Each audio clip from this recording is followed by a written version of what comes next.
Hi guys, welcome to Edu Medicine. तो अभी हम यूनिट 10 कर रहे हैं MPA 016 का, डिसेंट्रलाइजेशन एंड लोकल गवर्नेंस का। हम भागीदारी केस स्टडी कर रहे थे जो कि दिल्ली में एक प्रोग्राम चलाया गया था। उसका थर्ड पार्ट है। फर्स्ट और सेकंड पार्ट देखिए, तभी आपको थर्ड पार्ट समझ में आएगा। देन हम करेंगे इम्प्लीमेंटेशन, मॉनिटरिंग एंड रिव्यू। हमने प्रॉब्लम्स फाइंड कर ली, उनकी सोल्यूशन फाइंड कर ली। अब जैसे उनको लागू करना है और लागू करने के बाद वो किस तरीके से काम कर रही हैं, क्या वो सक्सेसफुल हो रही हैं, क्या कोई प्रॉब्लम्स आ रही है, वो सब हम इसमें अभी देखेंगे किस तरीके से काम होता है। वर्कशॉप के बाद क्या किया जाता है कि जो सॉल्यूशन सबने मिलके ढूंढा है उसको जो डीसी हैं उनके पास भेज दिया जाता है और सीएमओ के ऑफिस में भेज दिया जाता है, चीफ मिनिस्टर के ऑफिस में भेज दिया जाता है। ठीक है। और जो प्रिंसिपल सेक्रेटरी होते हैं सीएम के, वो सारे डिपार्टमेंट को, जो बिजली, पानी या इस टाइप की जितनी डिपार्टमेंट है उनके पास लेटर भेजते हैं और वो एक नोडल ऑफिसर्स, मतलब बहुत सारे नोडल ऑफिसर्स को अपॉइंट करने के लिए कहते हैं। ठीक है। उसके बाद बोलते हैं कि किस तरीके से प्लान को लागू करना है, और प्लान जब लागू हो जाएगा तो जो RAWs हैं वो देख के, मतलब जो भी काम सही से हो रहा है कि नहीं, सॉल्यूशन जो हमने फाइंड किया था वो सही से लगाया गया कि नहीं, मतलब सॉल्यूशन, मान लीजिए कहीं पानी की कमी थी तो क्या वहाँ पे जो जो प्रॉब्लम थी उसको आइडेंटिफाई करके उसको सॉल्व किया गया, या उसको सॉल्व करने का जो प्रोसेस चल रहा है उसके बारे में जो इन्फॉर्मेशन है वो RAW भेजेगी CMO ऑफिस पे। ठीक है। उसके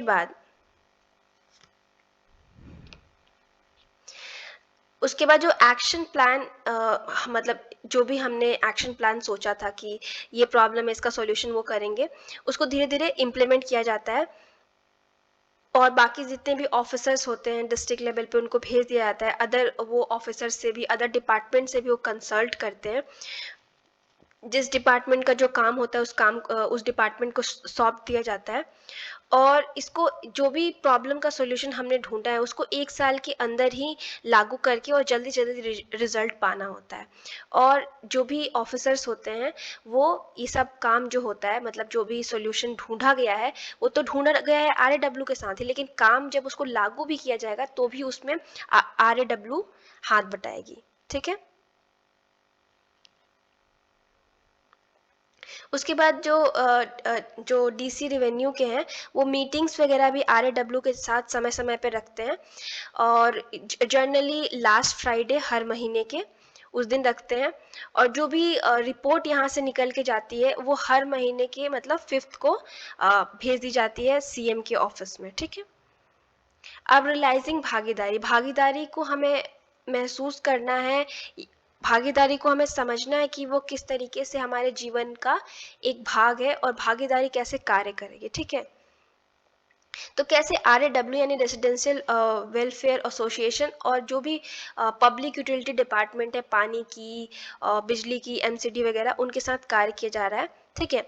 तो लोग इन डिपार्टमेंट के साथ जो कि RAW के हैं वो कोलैबोरेट करते हैं, साथ में काम करते हैं और डेवलपमेंट प्रोग्राम को लागू करते हैं और सिटी में चेंज लाने की कोशिश करते हैं। ठीक है। तो सबसे पहले हम दिल्ली जल बोर्ड के बारे में वो करेंगे। तो दिल्ली जल बोर्ड ने क्या किया कि हर एरिया में वाटर वार्डन्स, असिस्टेंट, मतलब इस टाइप के नाम दिए, वाटर वार्डन्स, मतलब इनको इस तरीके से तैयार किया गया। ये RAW के ही मेंबर थे। इनका काम ये था कि देखिए, जो दिल्ली जल बोर्ड है वो हर जगह हर समय रह नहीं सकती है, तो उन लोगों ने कुछ लोगों को नॉमिनेट किया एरिया के अंदर ही, कॉलोनी के अंदर ही, और उनको वाटर वार्डन्स नाम दिया।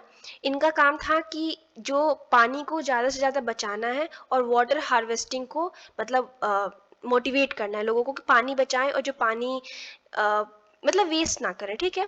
उसके बाद जो ये असिस्टेंट और ये जो वाटर वार्डन्स को वो किया गया, इनको ट्रेनिंग दी गई।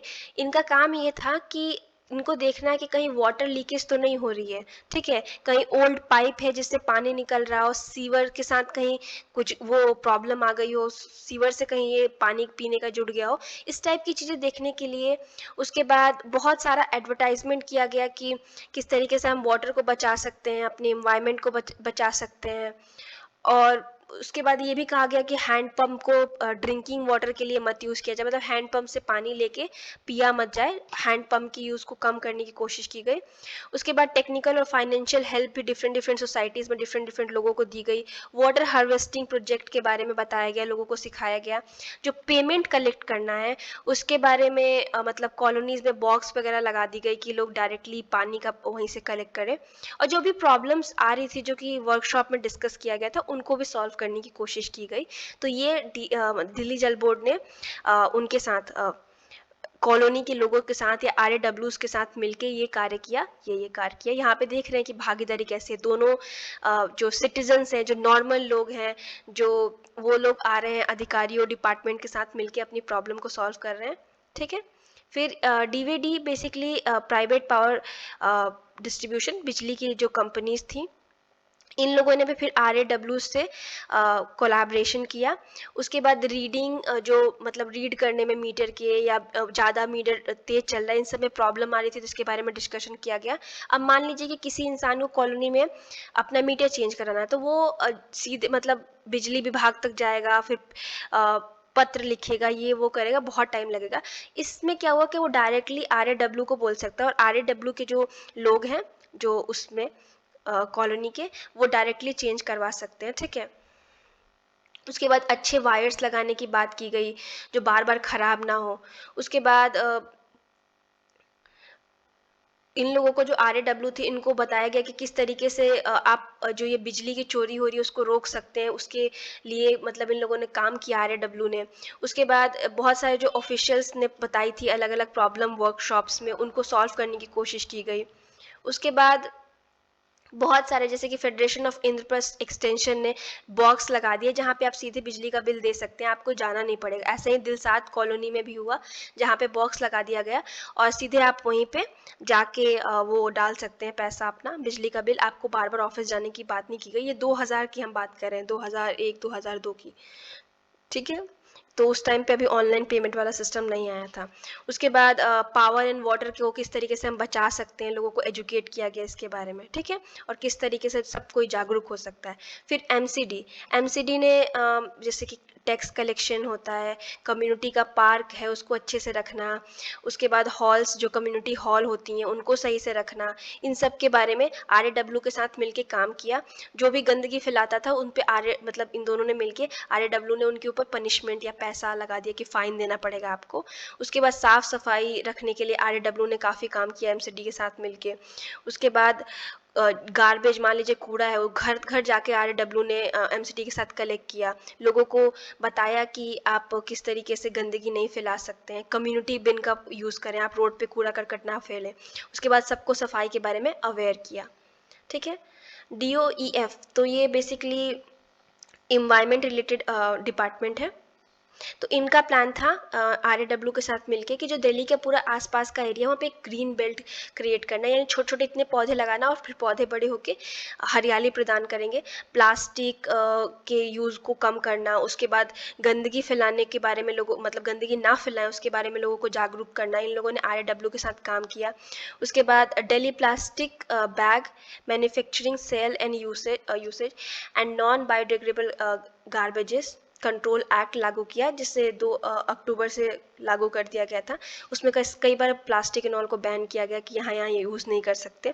उसके बाद वेस्ट मैनेजमेंट के बारे में लोगों को बताया गया कि किस तरीके से बायोडिग्रेडेबल चीज़ों को, जो अपने से हम मान लीजिए कि छिलका है घर पे किसी चीज़ का, सब्जी वगैरह का, उसको अलग करना, नॉन बायोडिग्रेडेबल प्लास्टिक वगैरह वेस्ट को अलग करके रखना, कैसे रिसाइकलिंग करना, इन सब के बारे में क्लीन यमुना कैंपेन भी इसके साथ चला।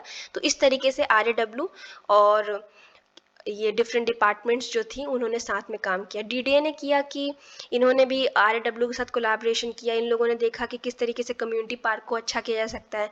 ये भी देखने की कोशिश की कि कोई जो इंक्रोचमेंट होता है, लोग घर मान लीजिए किसी का 50 गज है तो 10 गज एक्स्ट्रा रोड इकट्ठा वो कर लेते हैं, अपने कब्जे में ले लेते हैं, उसका यूज़ करते हैं, इन सबको रोकने के लिए। उसके बाद जो लोग रीसेटलमेंट की उसमें थे उनको भी कहीं सेटल करने की कोशिश की गई। उसके बाद बहुत सारे नए-नए पार्क वगैरह खोलने की कोशिश की गई, मॉनसून में प्लांटेशन वगैरह लगाने की कोशिश की गई, ये सब डीडीए के साथ किया गया। दिल्ली पुलिस, ठीक है, इन्होंने भी आरएडब्ल्यू के साथ कोलैबोरेशन करके जो भी समस्या थी क्राइम रिलेटेड नेबरहुड में वो की। वहाँ पे वॉच के लिए लोगों को मतलब पुलिस वालों को लगाया। जैसे मान लीजिए किसी को अपने घर पे हेल्पर रखना है, तो उसका आइडेंटिफिकेशन जो है उसको चेक करके कहीं वो कुछ ऐसा करके तो नहीं मतलब आया, उसका चेक करना कि कोई वो इंसान सही है कि नहीं। उसके बाद हर जगह कैंप लगाया। इनलीगल जो सेल हो रहा था, ये मदिरा पान वगैरह जो लोग करते हैं उनके लिए, उन सबको रोका। कैमरास लगाया जिससे कॉलोनीज में कुछ दिक्कत ना हो सके। कैंप सेट करके जो डोमेस्टिक हेल्प होते हैं, हेल्पर्स होते हैं, उनकी मैंने अब जैसे बताया कि आइडेंटिफिकेशन चेक की कि उन्होंने कुछ ऐसा कुछ प्रॉब्लम तो नहीं है उनके साथ।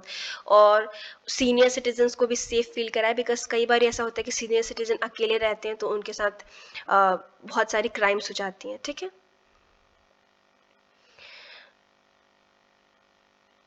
उसके बाद ये वाला टॉपिक हम नेक्स्ट वीडियो में करेंगे। Until then, thank you so much, have a nice day.